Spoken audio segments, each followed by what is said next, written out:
Sorry, my thing messed up. Hi, this is my logbook for the week of the 28th.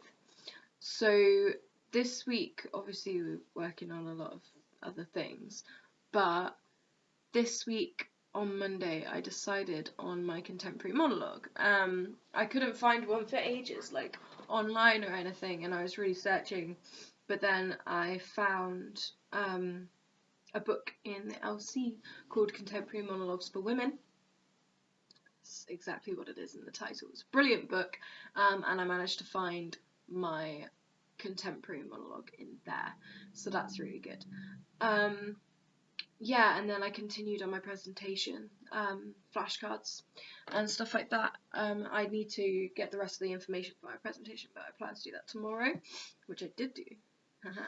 But yeah, I began learning my contemporary monologue in lunchtime on Tuesday, and I managed to get through like the first 2 paragraphs. There's a lot of paragraphs in this monologue. Like, I read it through and I thought, yeah, this would be great, but as I'm sort of reading it more, I'm sort of a bit meh about it. But I've got the whole book, so, and I've given myself loads of time, so I have plenty of time to be like, okay, this is what I want to do instead of this, and I can change it around, and that'll be fine. Obviously, as long as I justify that decision. But yeah, my monologue is pretty good. It's kind of typecasted to me. It's basically someone just complaining about how her life is the same all the time. Which yeah, I feel I relate to that. So yeah, I don't know. It's an okay monologue. It's not amazing, but I felt like I had to choose really fast. So yeah. But yeah, and then I did some research in the evening on Tuesday for housing in my university. So I looked at Bath and Plymouth. Really good for Plymouth. Plymouth's great, but then I knew that anyway because I did the whole uni life thing in Plymouth with my ex. So yeah, Bath on the other hand, very expensive. Obviously, I've said this before. I don't want to go into student housing. Like, I don't want to go into university housing. Because too many rules and it's just like meh. Do you know what I mean? I want to be away. Like, I was talking to my friend who's in uni and she said how in her first year she did like student housing and stuff like that, but she felt like she couldn't escape the university. Like, it was always there. She was always living in the place that she worked because she was always on campus. And the second year she lives in like a shared house with her friends, and she said that she really enjoyed that, and that it's a lot nicer because it's a break and it's away from everything. So I think that's probably what I'll consider, because I swear if I had to live at college now, I'd probably smack myself in the head multiple times, because you don't want to be reminded of having to do work all the time. I don't know. That's just personal opinions though, obviously. Yeah, so the only target that I really had for this thing came up on Wednesday, and that was Wednesday. There we go. My target for today is to show Lydia my classical monologue with all the blocking that I've planned out recently, to receive feedback and then apply it. This is my target because I know it's very important that my monologue is clean and precise and doesn't look overacted with too many gestures, because it's my first impression on my university and I want to get an unconditional.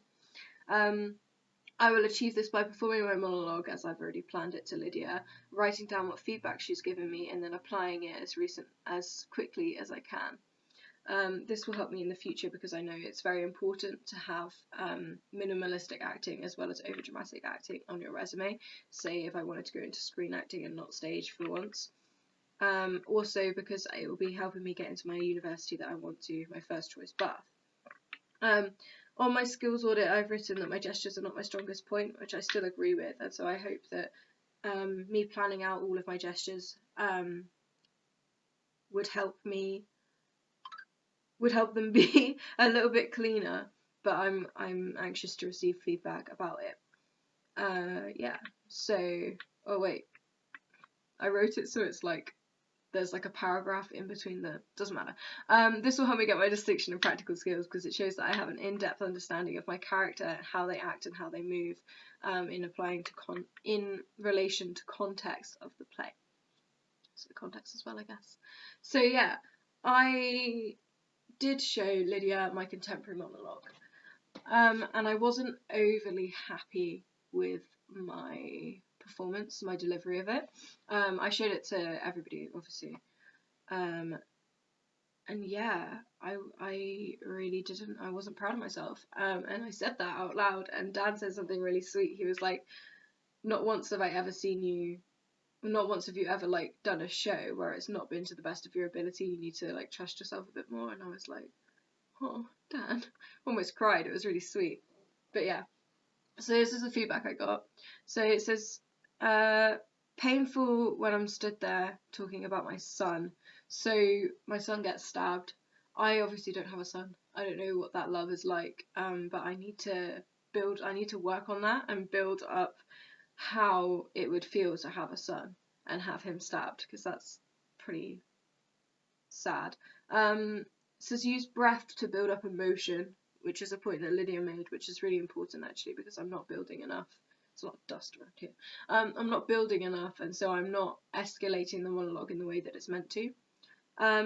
Stare straight at 3 points without turning head. So I was turning my head a lot because I'm talking to 3 people, so I've got like 1, 2, 3, and so I was turning my head as I was talking to them, whereas Lydia said to just use my eyes and keep my head straight. Obviously I know that our heads have to be up and we have to look above the panel because you don't want to like stare down the panel interviewers. So yeah, I know that I need to like move my eyes instead of my whole head. Plant your feet, that's always my feedback because I wander around too much. I think my ankles get tired and then I feel like I have to move. I used to get really emotional about my son. Yeah. Play more with gestures but don't make them flappy.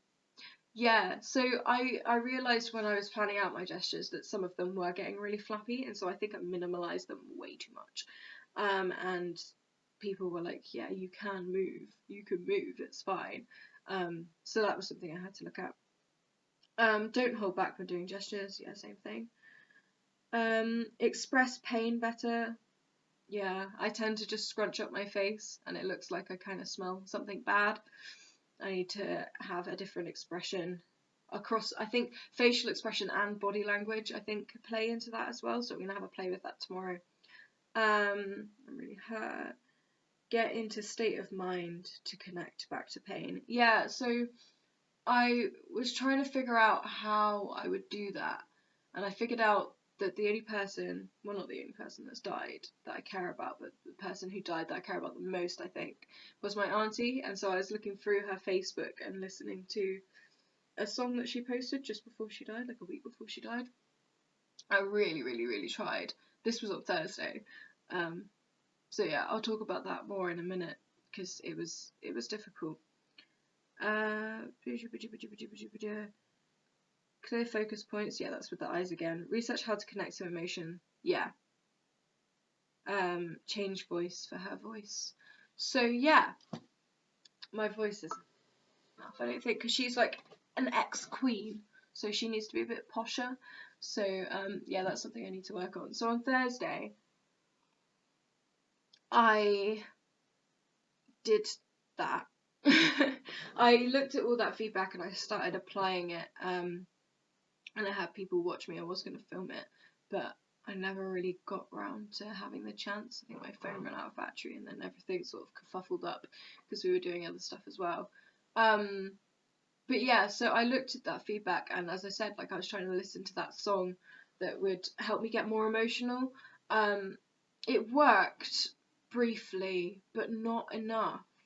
And so I tried like talking to Nicole about like my feelings and stuff about different things that have happened to me, and that kind of worked as well. But the thing is, I can get to the emotion then before the monologue, but when I stand up to do the monologue, I can't, and it just sort of folds away as I'm trying to remember things. So I've really got to work on that, and I really tried, and it's just like not working in my head, which is really annoying. So yeah. So yeah, on Friday we went on to do more horror walk stuff, so it was a bit kerfuffled. I did some research for my context on Saturday. which worked out pretty well. That's why I love that book, that I found all the context is on the page next to the monologue, so it's all perfect, which I love. So yeah, that's all that, and that was my week. Not the most productive week, I will say, but at least I got feedback on my classical monologue, so I know what I need to work on next, and that makes me happy.